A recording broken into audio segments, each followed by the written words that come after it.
Ya, pada video kali ini saya ingin coba mengomentari salah satu video yang sebenarnya ini sudah lama ya video ini. Cuma saya nggak sempat terus untuk apa memberikan tanggapan terkait hal ini gitu. Kita coba putar dulu videonya. Yang bisa kerjain ini, aku traktir tajil sepuasnya. Salah. Salah. Lebih gede lagi. Ya, oke, imbas ke ibu. Salah. Benar. Nah, di sini em, saya tidak mengerti juga apa maksud soalnya gitu ya. Tapi mungkin saya coba memahami yang diinginkan pembuat soal adalah menebak bilangan selanjutnya itu apa gitu ya. Dari kumpulan bilangan yang telah disebutkan di awal. Seperti di sini adalah 1, 5, 13, 29. Lalu titik-titik maksudnya mungkin adalah bilangan selanjutnya itu apa. Kita punya suatu bilangan, kumpulan bilangan, 1, 5, 13, 29, dan seterusnya. Atau bilangan selanjutnya itu apa gitu. Dikatakan tadi pada video, yaitu ketika sang ibu menjawab um, Salah. Benar. 61, dikatakan benar oleh pembuat video ini, gitu ya. Jadi, apakah benar secara matematika hanya 61 yang dibenarkan pada tipe soal yang seperti ini?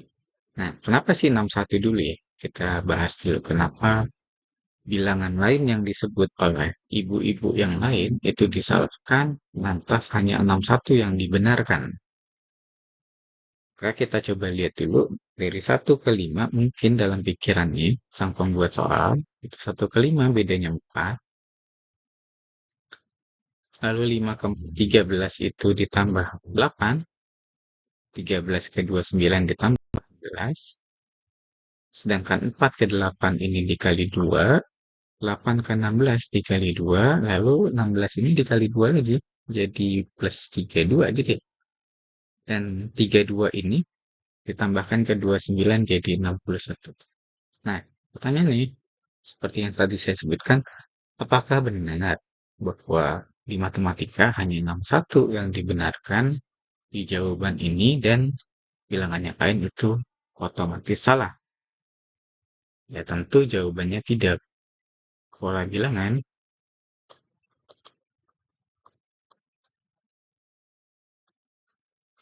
itu tidak selamanya jawabannya tunggal. Itu tidak unik gitu ya. Tidak unik atau tunggal. Tunggal dalam jawabannya.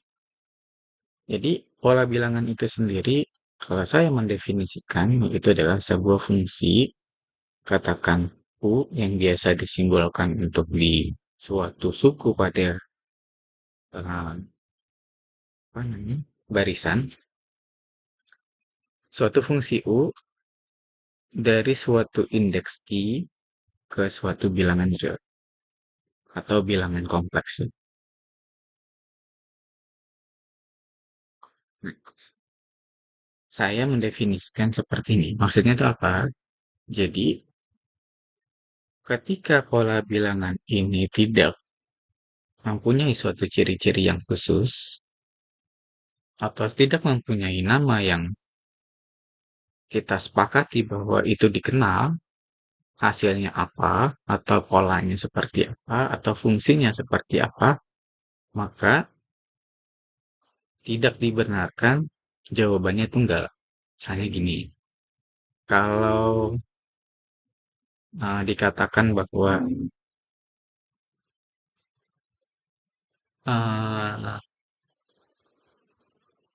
soalnya itu pola barisan aritmatika misalnya gitu ya. Jadi diberikan barisan aritmatika gitu, aritmetika.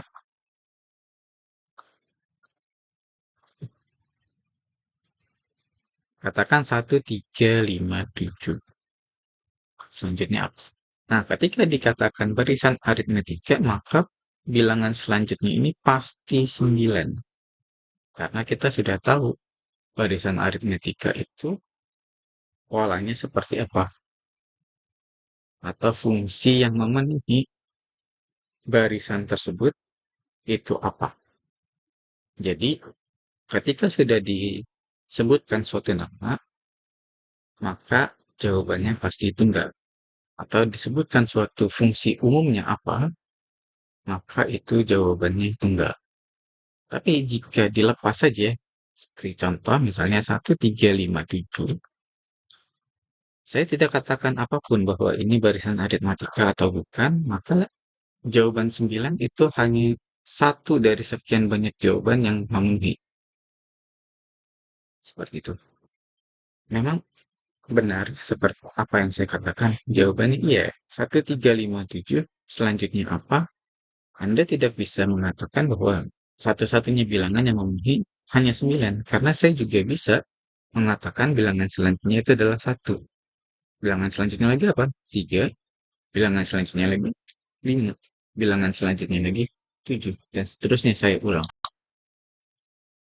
Maka barisan yang ini disebut barisan periodik. Karena dia berulang terus. Jadi tidak etis mengatakan satu-satunya jawaban itu 9 jika tidak diketahui rumusnya apa atau nama suatu barisan ini yang memenuhi itu apa. Selama nama itu diketahui rumusnya apa. Seperti itu. Jadi tidak hanya 9. Misalnya lagi, dari hal 1, 3, 5, 7 ini, saya buat suatu fungsi UN gitu ya. Jadi barisan ke N atau suku ke N saya definisikan sebagai N-1 dikali N-2 kali N-3 kali N-4. Lalu saya tambahkan dengan 2N-1. Maka ini juga benar ketika Anda memasukkan N sama dengan 1 atau barisan yang pertama, suku yang pertamanya juga 1. Suku keduanya juga 3, yaitu 2 kali 2 kurang 1. Suku ketiganya juga nanti hasilnya 5 dan suku keempatnya juga hasilnya 7. Lantas apakah suku kelimanya nilainya 9? Jawabannya enggak. Ketika N dimasukkan sama dengan 5, maka jawabannya adalah 24 ditambah 11. Maaf, ditambah 9. Itu 33. Jadi tidak ada jaminan hanya 9 yang memenuhi. Sehingga kalau Anda ditanyakan hal yang seperti ini oleh guru-guru Anda atau nanti ketemu seorang influencer mungkin di jalan sana yang mengatakan atau yang memberi soal seperti itu, lantas jawaban Anda disalahkan, ditanyakan balik. Anda mengerti atau tidak konsep pola bilangan? Jangan-jangan Anda sendiri yang salah dalam konsep pola bilangan. Lalu kita balik ke soal yang dikasihkan oleh salah satu influencer ini. 1, 3, 5. Maaf, 1, 5, 13, 29. Apakah benar jawabannya memenuhi hanya 61, hanya 61? Maka sesuai dengan penjabaran yang tadi, jawabannya tidak hanya 61. Kita juga bisa menjawab balik menjadi 1 ataupun bilangan apapun karena memang tidak ada aturan, atau bahkan kita bisa membuat jadi fungsi piecewise misalnya, yaitu ini 0 semua nih setelahnya. Kata saya pun nggak boleh. Dan seterusnya ini 0 semua. Dalam artian kita membuat suatu fungsi pecah, yaitu bernilai 2N-1 dan bernilai 0. Ketika 2n-1 ini bernilai hanya untuk n sama dengan 1 sampai 0. Lalu bernilai 0 untuk lebih dari sama dengan 5. Maka ini dibolehkan. Sebentar ya, azan saya break dulu ini. Saya pause dulu. Ya, kita lanjut lagi. Jadi, boleh saja ketika saya mengatakan barisan bilangan yang dipakai oleh pembuat soal tadi atau influencer tadi itu berupa seperti ini. Jadi UN-nya adalah 2n-1 untuk n dari 1 sampai 4 dan selanjutnya itu bernilai 0. Maka dengan membuat fungsi pecah seperti ini tidak ada jaminan lagi atau dibenarkan bahwa setiap bilangan pasti memenuhi next-nya apa gitu ya.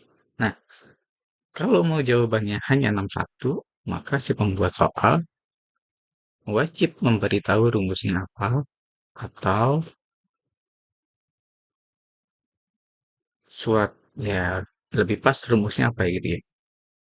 Entah dalam bentuk rekursif ataupun memang dalam bentuk rumus langsung. Misalnya kayak gini. Ketika kita punya UN sama dengan 1, sama dengan 2 pangkat N, ditambah UN min 1 untuk N lebih dari sama dengan 2, dan U1-nya itu sama dengan 1. Maka kita cek di sini. Jika yang dimaksud seperti ini, maka jawabannya hanya 61. Kita coba ya. Untuk U2, maka jawabannya adalah 2 pangkat 2 tambah U1, yaitu 5.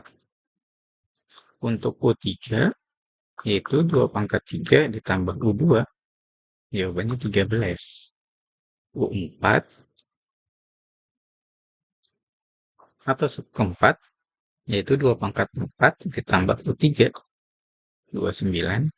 Maka bilangan selanjutnya, yaitu suku kelimanya, jadi 2 pangkat 5 ditambah U4 sama dengan 61. Nah, ketika sudah dikasih rumus yang seperti itu, maka jawaban 61 adalah satu-satunya jawaban yang mungkin. Jika tidak, maka tidak. Jika tidak dikasih tahu rumusnya, maka semua bilangan itu berhak memenuhi next number-nya. Nah, ini juga teguran buat para guru-guru di kelas maupun para influencer lainnya gitu ya, bahwa jangan salah memberi konsep. Tetapi kan soal-soal di CPNS begitu, soal tes masuk perguruan tinggi mungkin atau tes IQ dan seterusnya, soalnya begitu. Lantas kenapa kalau mereka pun juga salah berdasarkan konsep matematika? Sekarang gini, kalau memang satu-satunya pola bilangan itu atau pola bilangan itu adalah tunggal, maka orang senam itu berhentinya kapan?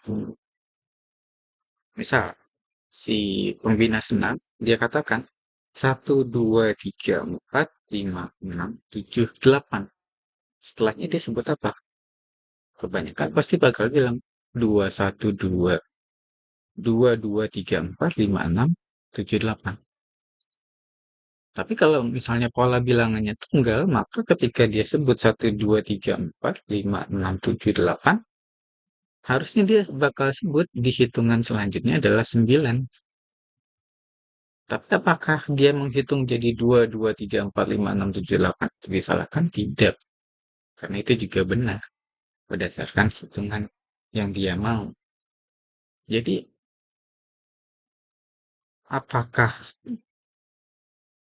kita yang belajar matematika dengan harusnya dengan benar, itu malah kalah dengan kombinasi 6? Maka itu tidak suatu hal yang tidak lucu gitu bagi saya. Ya, jadi ini adalah suatu kesalahan yang turun-temurun semenjak kita diajarkan mungkin oleh guru-guru kita sebelumnya gitu. Jadi saya juga mendapati hal yang sama ketika SD dulu dengan soal yang 1357 tadi. Ini soal yang waktu guru SD saya kasih untuk bermain saja sebenarnya. 1357 selanjutnya apa? Kebanyakan jawab teman saya pun 9. Guru pun membenarkan jawaban 9 itu. Cuma saya saat itu tidak setuju dengan hal demikian. Dengan alasan tadi, kok 9 boleh? Dari 8 menjadi hitungan periodik dua-dua, walaupun dalam bahasa lebih sederhana ya. Kok boleh jadi 2 2 3 4? Kenapa nggak 9 10 dan seterusnya? Sedangkan yang 1357 ini harus 9 gitu loh. Jadi, kalau mau jawabannya tunggal, kasihlah rumus di barisan tersebut. Jika tidak, maka jangan pernah menyalahkan orang jawabannya apapun untuk next numbernya atau missing numbernya. Seperti itu. Oke, sekian dulu. Kalau ada yang nggak setuju, silahkan dibantah saja. Saya menerima bantahan. Misalkan sesuai dengan logika matematika yang benar, asalkan dengan sesuai definisi ataupun teori yang mendukung itu dengan benar, maka saya terima. Seperti